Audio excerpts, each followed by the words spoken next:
Hi all, welcome to PSC memorise. 2023 December 16 തൊഴിൽ വാർത്തയിൽ വന്ന കറണ്ട് അഫയേഴ്സും അതിന്റെ വിശദാംശങ്ങളുമാണ് ഈ വീഡിയോയിൽ പറയുന്നത്. ഈ വീഡിയോ പാർട്ട് 2 ആണ്. ഇതിനു മുമ്പുള്ള വീഡിയോ കാണാത്തവർ പ്ലേലിസ്റ്റ് നോക്കി കാണുക. സോപാന സംഗീതത്തെ ദേശീയ തലത്തിൽ ശ്രദ്ധേയമാക്കിയ അടുത്തിടെ അന്തരിച്ച കലാകാരി.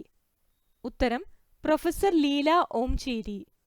അഭിനയ സംഗീതം, സംഗീതത്തിന്റെ പദവും പാദവും, കഥാഭാരതി, Indian music and applied arts, കേരളത്തിലെ ലാസ്യരചനകൾ തുടങ്ങിയ കൃതികളുടെ രചയിതാവാണ്. സംഗീത സംഭാവനകൾ പരിഗണിച്ച് 2009 പത്മശ്രീ നൽകി രാജ്യം ആദരിച്ചിരുന്നു. കേരളത്തിലെ ഏത് രാഷ്ട്രീയ നേതാവിന്റെ ആത്മകഥയാണ് ഓർമ്മച്ചെപ്പ് തുറക്കുമ്പോൾ? ഉത്തരം M.M. ലോറൻസ്. സംസ്ഥാന സർക്കാർ നിയോഗിച്ച പങ്കാളിത്ത പെൻഷൻ പുനഃപരിശോധനാ സമ്മതി റിപ്പോർട്ട് സമർപ്പിച്ചു. ഇതിന്റെ അധ്യക്ഷൻ? ഉത്തരം D. നാരായണ.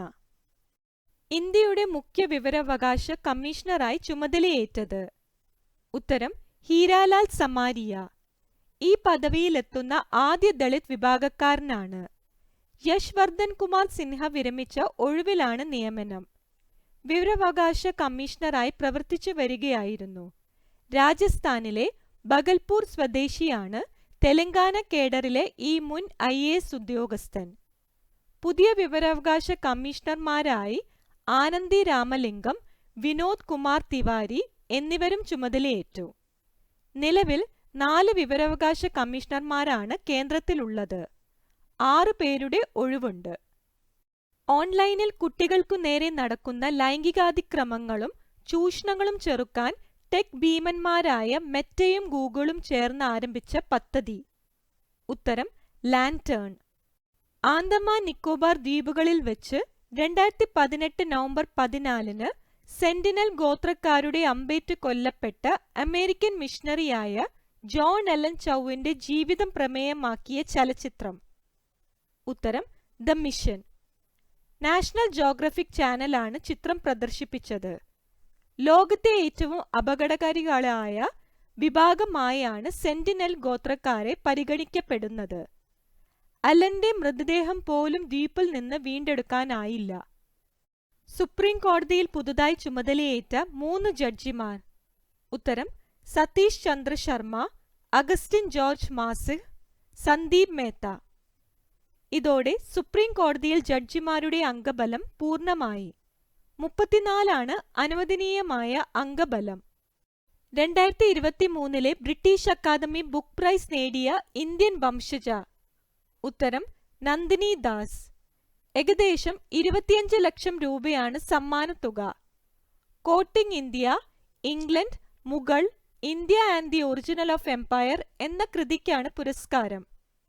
മുഗൾ സാമ്രാജ്യത്തിന്റെ പക്കൽ നിന്ന് ഇന്ത്യയുടെ അധികാരം ബ്രിട്ടന്റെ കൈവശമെത്തിയതെങ്ങനെയെന്ന് പ്രതിപാദിക്കുന്ന കൃതിയാണിത്. സാഹിത്യേതര രചനകൾക്ക് പുരസ്കാരം നൽകുന്ന ബ്രിട്ടീഷ് അക്കാദമി 2013 ബുക്ക് പ്രൈസ് ഏർപ്പെടുത്തിയത്. 2023 എഴുത്തച്ഛൻ പുരസ്കാരം നേടിയത്? ഉത്തരം SK വസന്തൻ. 5 ലക്ഷം രൂപയും പ്രശസ്തി പത്രവും അടങ്ങുന്നതാണ് പുരസ്കാരം. ഉപന്യാസം, നോവൽ, കേരള ചരിത്രം, സംസ്കാരം, വിവർത്തനം തുടങ്ങിയ വിഭാഗങ്ങളിലായി ഒട്ടേറെ കൃതികൾ രചിച്ചിട്ടുണ്ട്. കേരള സാംസ്കാരിക ചരിത്ര നിഘണ്ടു, കേരള ചരിത്ര നിഘണ്ടു, നമ്മൾ നടന്ന വഴികൾ തുടങ്ങിയവ കൃതികളാണ്. പ്രഥമ പുരസ്കാരം നേടിയത് ശൂരനാട് കുഞ്ഞൻ പിള്ള. 2022 ജേതാവ് സേതു. വിവിധ മേഖലകളിൽ സമൂഹത്തിന് സമഗ്ര സംഭാവനകൾ നൽകിയ വ്യക്തികൾക്ക് സംസ്ഥാന സർക്കാർ നൽകുന്ന 2023 കേരള പുരസ്കാര ജേതാക്കളാണ് താഴെ കൊടുത്തിട്ടുള്ളത്. ഇതിൽ കേരള ജ്യോതി പുരസ്കാരം നേടിയത് T. പത്മനാഭന് സാഹിത്യ മേഖലയ്ക്കാണ് ലഭിച്ചത്. കേരളപ്രഭ പുരസ്കാരം നേടിയത് ജസ്റ്റിസ് M. ഫാത്തിമ ബീവിയും സൂര്യകൃഷ്ണമൂർത്തിയും. Justice M. ഫാത്തിമ ബീവിക്ക് സാമൂഹിക സേവനം, സിവിൽ സർവീസ് എന്ന മേഖലയ്ക്കാണ് ലഭിച്ചത്. സൂര്യകൃഷ്ണമൂർത്തിക്ക് കലാമേഖലയ്ക്കാണ് കേരളപ്രഭ പുരസ്കാരം ലഭിച്ചത്. ഇനി കേരളശ്രീ പുരസ്കാരം ലഭിച്ചവരെ കുറിച്ചാണ് പറയുന്നത്. പുനലൂർ സോമരാജന് സാമൂഹിക സേവനം എന്ന മേഖലയ്ക്കും ഡോക്ടർ വി.പി. ഗംഗാധരന് ആരോഗ്യം എന്ന മേഖലയ്ക്ക്, രവി ഡി.സി. വ്യവസായം വാണിജ്യം എന്ന മേഖലയ്ക്ക്, കെ.എം. ചന്ദ്രശേഖർ സിവിൽ സർവീസ് എന്ന മേഖലയ്ക്ക്, രമേശ് നാരായൺ സംഗീതം എന്ന മേഖലയ്ക്കാണ് കേരളശ്രീ പുരസ്കാരം ലഭിച്ചത്.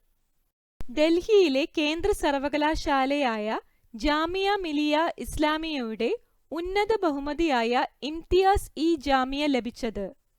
ഉത്തരം ശർമിള ടാഗോർ. ഹിന്ദി സിനിമയ്ക്ക് നൽകിയ സംഭാവനകൾ പരിഗണിച്ചാണ് ബഹുമതി. സ്വാതന്ത്ര്യ സമര സേനാനിയും മാതൃഭൂമി സ്ഥാപക പത്രാധിപരുമായിരുന്ന കെ.പി. കേശവ മേനോന്റെ സ്മരണയ്ക്കായി തിരൂർ കെ.പി. കേശവ മേനോൻ സ്മാരക ട്രസ്റ്റ് ഏർപ്പെടുത്തിയ കെ.പി. കേശവ മേനോൻ സ്മാരക പുരസ്കാരം നേടിയത്? ഉത്തരം വൈശാഖൻ. 2023 സത്യൻ പുരസ്കാര ജേതാവ്? ഉത്തരം മനോജ് കെ ജയൻ. ഇതോടെ ഈ വീഡിയോയിൽ ഉൾപ്പെടുത്തിയ പോയിന്റ്സ് ഒക്കെ ഡിസ്കസ് ചെയ്തിരിക്കുന്നു. ബാക്കിയുള്ള പോയിന്റ്സ് അടുത്ത വീഡിയോയിൽ ഉൾപ്പെടുത്താം. ഈ വീഡിയോ നിങ്ങൾക്ക് ഉപകാരപ്പെടുകയാണെങ്കിൽ ദയവായി ലൈക്കും ഷെയറും സബ്സ്ക്രൈബും ചെയ്യുക. Thank you.